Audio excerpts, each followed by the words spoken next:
ایک دکاندار دوسرے دکاندار سے حسد کرنا ہے، پھر دل میں یہ تمنا آ جانی کہ کوئی سیانا لگو جو اس کا کاروبار بند کر دے۔ کان کھول کر سن لو، رب نے جس کا جتنا رزق مقرر کیا ہے وہ پیدا ہی نہیں ہوا بندہ جو اللہ تعالیٰ کی عطا کو روک سکے۔ ایویں تویزہ علیہ کو لوٹنا ہویا کرو، مالک کے حضور سجدہ کر کے اس سے مانگا کرو۔ بندش آ گئی جی اور اس نے تمہارا کام باندھ دیا ہے، جیدہ رب کام کھول لے ہوتا کام باندھ کون سکتا ہے؟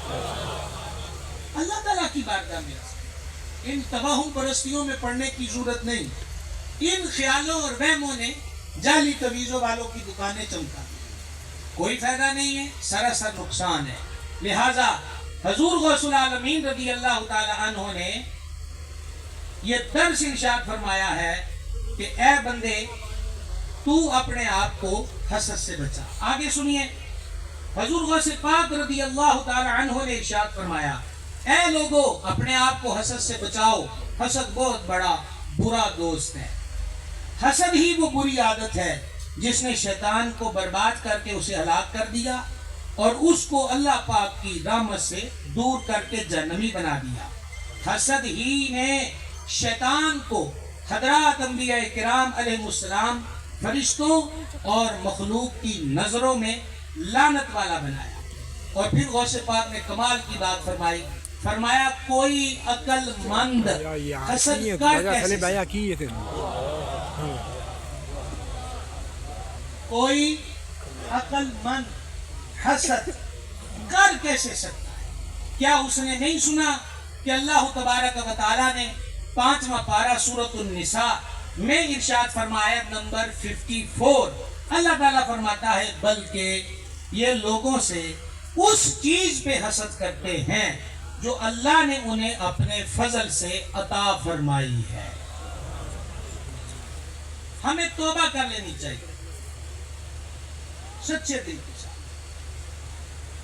اور کمال کی بات آپ یہ دیکھیں، بڑی دلچسپ بات ہے، حسد کا روحانی علاج کیا ہے وہ سرور عالم علیہ السلام نے عطا کیا۔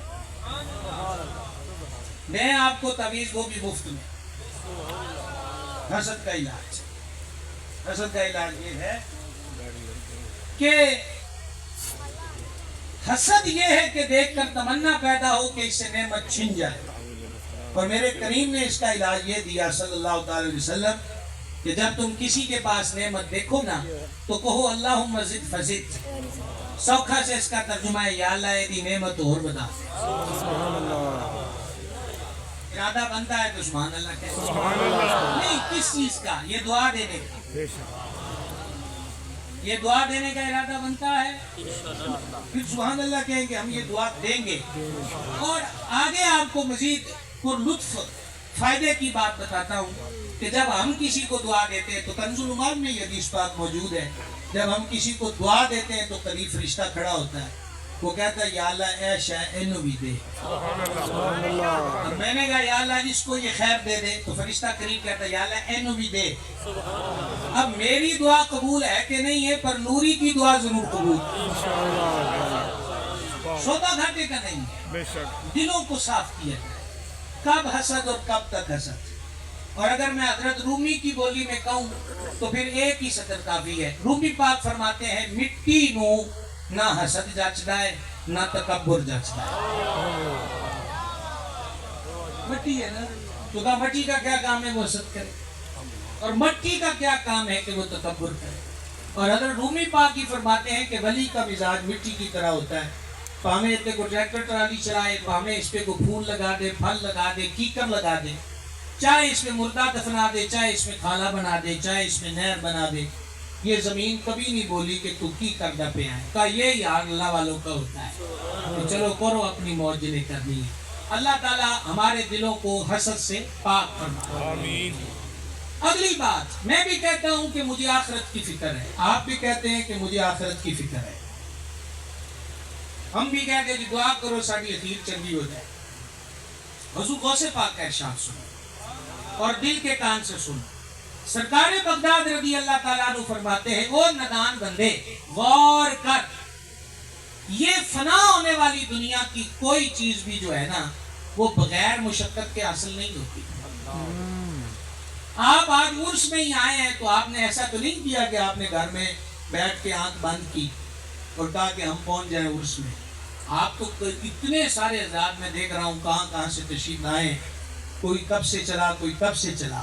تو یہاں تک آنے میں بھی مشقت کی ضرورت ہے. سرکار بغداد فرماتے ہیں فنا ہونے والی دنیا بزنس میں ترقی چاہتا ہے, اپنے عہدے میں ترقی چاہتا ہے, اپنے کاروبار میں ترقی چاہتا ہے, ذمہ دار ہے تو وہ زمین میں اضافہ چاہتا ہے. ہر کاروبار والا کاروبار میں پلس پلس پلس کی تمنا رکھتا ہے. تو مرشد فرماتے ہیں اتنا بتا, اس دنیا جو کہ فانی ہے ایک دن ختم ہو جائے گی, اس کی کوئی شے بغیر مشقت کے نہیں ملتی. تو سرکار بغداد ارشاد فرماتے ہیں وہ چیز جو اللہ کے پاس ہے بغیر ریاضت اور محنت کے کیسے حاصل ہو. اللہ کے پاس کیا ہے؟ مغفرت. اللہ کے پاس کیا ہے؟ جنت. اللہ کے پاس کیا ہے؟ نجات. دکان کی سیل بڑھانی ہے تو مشقت کے بغیر نہیں بڑھتی. تو فرمایا جو رب کے پاس اتنی قیمتی چیز ہے وہ تو تینوں ہاتھ رکھ کے نہیں لگی, اس کے لیے تجھے محنت کرنا ہو. ہماری محنت کدھر جائے گی؟ ہماری آج تک 5 نمازیں نہیں پوری ہوئی. 5 نمازیں 1500 سالہ جشن ولادت ہم نے منایا الحمدللہ, یعنی کریم کی ولادت کو 1500 سال گزر گئے اور یہ دن آ گیا ہماری اکثریت کی ابھی 5 نمازیں کمپلیٹ نہ ہو سکی. آگے ترقی کیا کریں گے؟ ریاضت کس کو کہتے ہیں؟ صوفیاء نے بیان کیا کہ اللہ کے ولی تھے وہ ستو منہ میں ڈال کے پانی پی لیتے. مرید نے عرض کی روٹی کیوں نہیں کھاتے؟ فرما روٹی توڑ کے برکی منہ میں ڈالی, دانتوں سے چبایا, پھر نکلی, پھر اگلا نوالا, پھر اگلا نوالا. اے ستواں دا پکا ماری دا ہے, پانی پی جائی دا ہے, دوواں نال ٹیڈی پاتا ہے. لیکن روٹی میں ٹائم زیادہ لگتا ہے, ستو میں ٹائم کم لگتا ہے. جیڑا ٹائم ادھروں بچی دا ہے وہ دے وچ بھی یار دا ذکر کرنا. سبحان اللہ.